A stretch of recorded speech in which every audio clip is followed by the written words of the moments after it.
This news update is brought to you by... They ask us how we do it, how we outrun the world. They ask us, how does it feel to fly? How do we dive headfirst into the deep?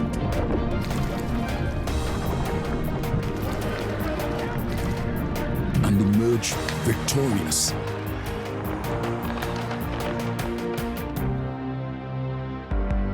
They ask us if we're afraid, if we're nervous, or if we ever feel lonely, so far away from home.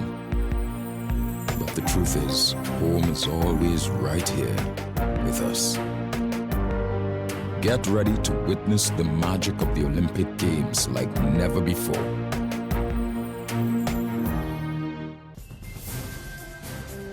Welcome to the Barbados Today Evening Update. It's Monday, August 15. Thanks for joining us. I'm Fernella Wedderburn.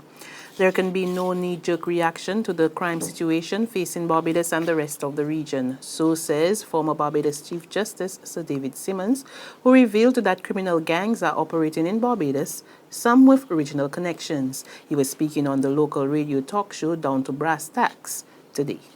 So that one acknowledges that there are gangs, one acknowledges that they have the potentiality for creating serious problems in the community. But at the same time, I would not go so far as to say that they are the same level of organization as in Trinidad and Tobago. But they are connected. Some of them are connected to other criminal networks within the region. Sir David says research needs to be conducted into the crime situation in order to get a handle on it. Crime in the region is at an all-time high throughout the region. Countries which never really had any crime to speak of, in serious crime, are now reporting high levels of crime and creating fear among the community. We have clearly to continue research into the causes of crime. You can't deal with it in a knee-jerk way. Crime is a social phenomenon that requires study, just like AIDS, an economy, whatever. Everybody has his own solution to crime, from hanging to beating in public and so on. Those things don't work. Study the thing scientifically, and scientific study should produce certain data from which policies can be fashioned. The body of the man found in the Careenage this morning has been identified. It is that of 69-year-old Leroy Grant of Lower Dales Road, St. Michael. Officers of the Police Marine Unit and the Coast Guard removed his body from the water about 8:30 a.m. It was discovered around 6:45. Investigations surrounding his death are continuing, but his daughter, Janelle Cox Grant, believes he took his own life. He wasn't really sick. I think a lot of it was mental. He did have the abdominal issues, but I think what started to happen was more mental than anything else. And then after, when I moved out, he didn't communicate with me right away, but I would still call, see how he doing, come down every now and then. And then he would still call, because I was the closest. It was like, when I was small, I was more of my father, and my sister was more of my mother. So we kind of grew closer than my sister and him would have been, you know? And like after that, when I was up, very living now, you know, he was still call or whatever. Sometimes it get overbearing because I myself was going through a lot, and he was never one to ask me how you feeling or whatever. He would just talk about what he going through, and it started to weigh me down. And then I remember one time, I was just on the road driving, and somebody told me to pass here.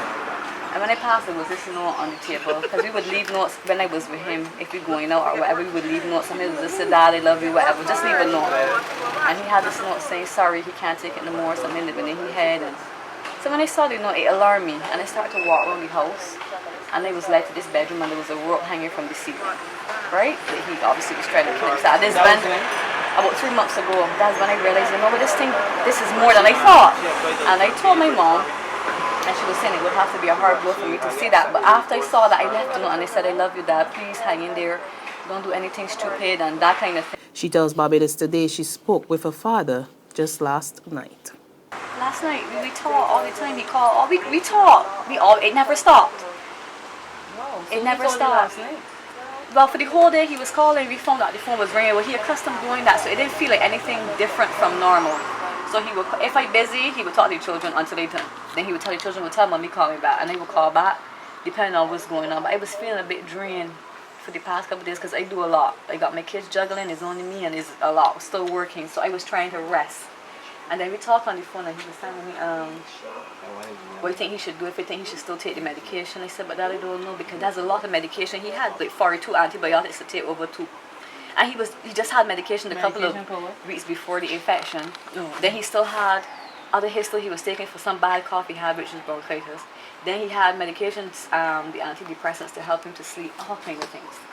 So he was on. So he was getting tired. He told me he don't know how much longer he can hang in there. And then he would say he's gone. That was last night? Yeah. Then he called back and he said, I started to put you through this. You know, he know it's a lot, and he ain't trying to burden the body, but the body don't understand what he feels. I tell you that I might not be feeling what you're feeling, but I know it is to feel like giving up, but just hang in there. You know, and that was then a couple of times he called after the phone rang off, because then we were doing things around the house, but then we get to the phone. What was anticipated to be the ruling into the hanging death of 12-year-old Shamar Weeks turned out to be just another hearing today. The coroner, Milana Rene, is now expected to deliver the verdict next Monday. Our Emmanuel Joseph was at court and tells us more. A visibly disappointed coroner who seemed set to still deliver her decision, even though the final piece of information she previously requested was not available, was subsequently forced to adjourn after certain revelations from Assistant Ambulance Officer Trevor Bino. From the testimony of Bino, the emergency ambulance service official who took the distress call at 9:36 p.m., the court discovered that it was a police officer from Operations Control who had actually passed on the information to Bino, but who did not speak directly to the person at the scene of the tragedy.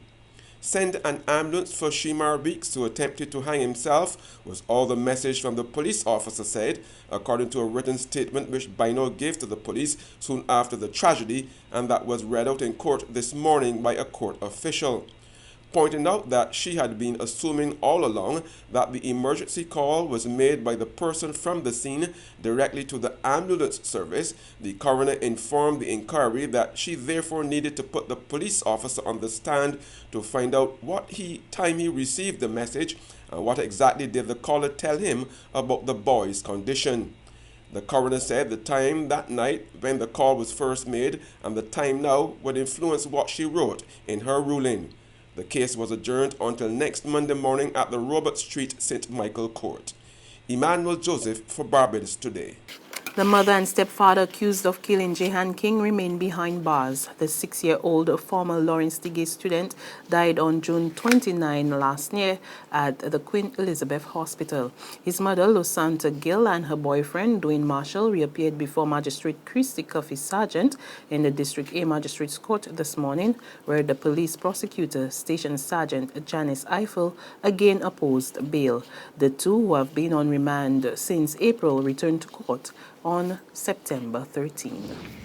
In sports, police advanced to the quarterfinal round of the Barbados Amateur Basketball Association Division 1 knockout competition. This after they fought their way back to a comfortable 65-48 win against Roberts Royals yesterday. In the second encounter of the night, Pineland stave off Pharmaceutical plus Mayhill to win 62-58 to advance in the second encounter played at the YMCA. In the other games played on the Station Hill St. Michael Hard Court last night, Cougars scrapped home with 53-51 against Hilton Hawks, while Belfield got the better of Careenage Lions 53-44. There's regional and international news after this short break. Get your paper. Only $2.25, $2.20. Who? For what? That's the Bear Stale News. I don't read about that on Barbados Today since last night. That can't only care do. $2.20. Who? Barbados Today, news you can trust.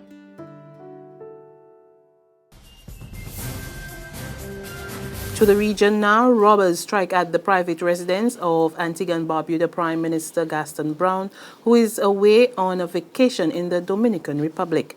And an incensed Public Safety Minister, Stedroy Benjamin, warned today that no stone will be left unturned as investigations continue.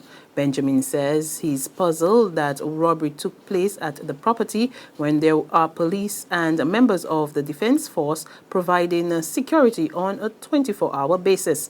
Describing the incident as reprehensible and absolutely disgusting, Benjamin vowed that the perpetrator will face the full force of the law. It is not clear whether any items were stolen from the house. On the international front, several people were reportedly killed in a Saudi-led coalition airstrike on a hospital in northern Yemen. Residents and local health officials said at least 6 people had been killed and 13 others injured. Local people say there had been days of air raids in the area before today's incident. The conflict in Yemen has left more than 6,400 people dead, half of them civilians, and displaced 2.5 million others. UN officials say it's a crisis. And that's news and sports, but there's more on our website at www.barbadostoday.bb. You can also subscribe to our e-paper, email updates, and like us on Facebook. We're also on ISOB Media in bus terminals and screenplay at supermarkets and gas stations near you. You can also tune in to Channel 99 on Flow TV and Mix 96.9 FM for the very latest. I'm Fernella Wedderburn. Good evening.